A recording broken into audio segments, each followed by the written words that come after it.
Okay, let's talk about what are we on? Oh, the Eighth Amendment. Okay, so the Eighth Amendment to the US Constitution, remember 1 through 10 amendments are all within the Bill of Rights. States would not sign off on the US Constitution until they had these Bill of Rights. The Constitution, which are the Articles 1 through 7, we're only doing 1, 2, and 3 because they set up our branches of government, are the common good, the federal piece of it.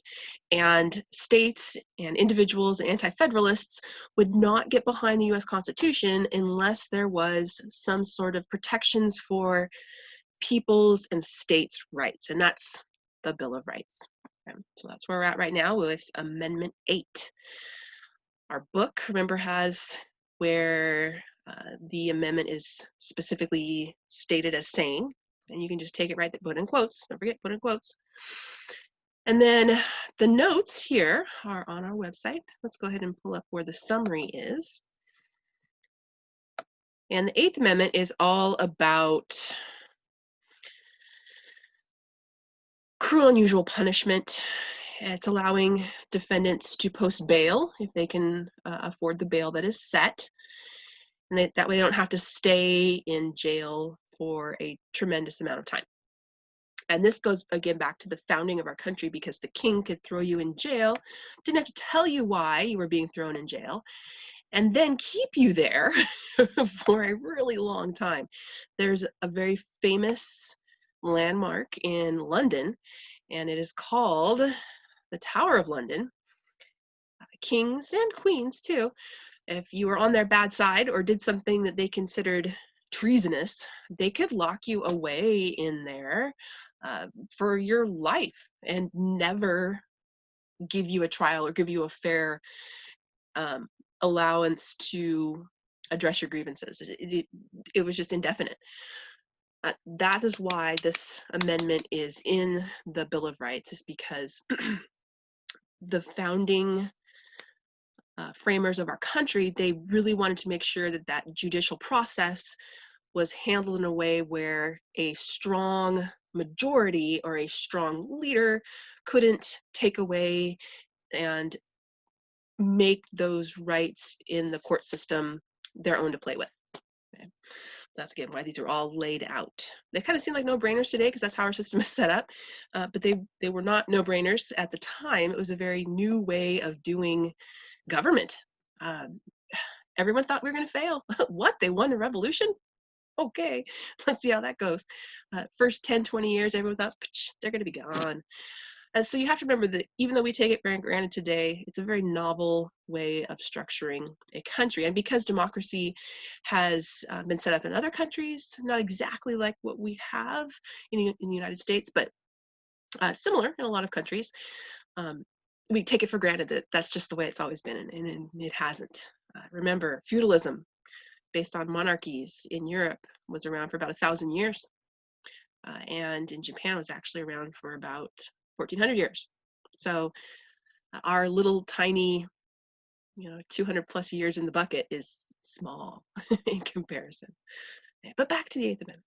So you could talk about the death penalty with this one.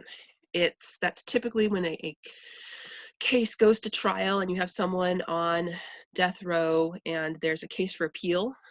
There's probable something's happening in their case and they're able to appeal it.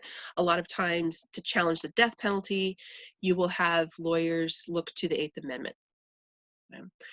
So as far as finding a link for this, you could search up anything, I don't know, most recent death penalty cases. Sure, let's try that. And sometimes after research, you might not land on what you're looking for right away. It might take a little bit of time. Again, that's why they call it not even search, but research. You got to keep looking and digging a little bit. And knowing how to ask it can be really important too. If you just put in death penalty cases, you're gonna get a long list. So you want to define your search a little bit more.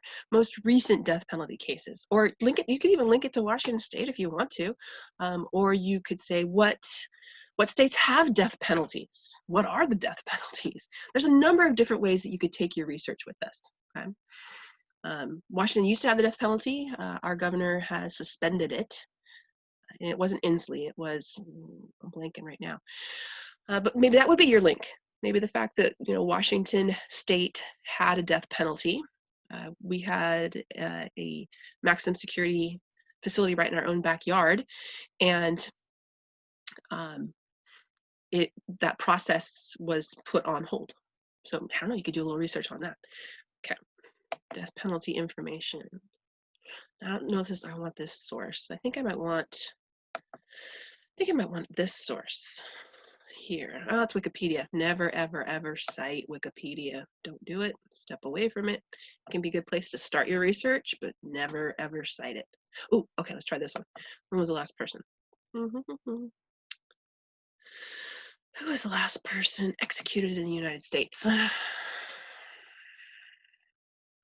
The Marshall Project, it's a pretty reputable site. It is a .org. It's a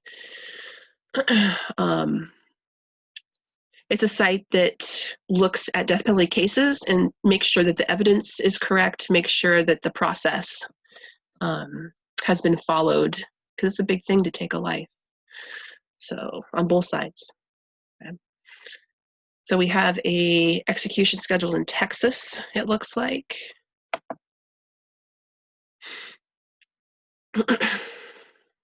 And let's see here. Okay, so here's the next person to be scheduled in the United States to be executed in 20 days, 18 hours, and 7 minutes. And you could go back and it'll probably give you a link, or you could look up Ruben Gutierrez and maybe see, you know, what his case is about. There's a lot of different directions you can take these research pieces, these link pieces of the amendments. And there's really no wrong way to take it, as long as you do a little research, cite your source, summarize it, put it on the slide. Okay. Thank you.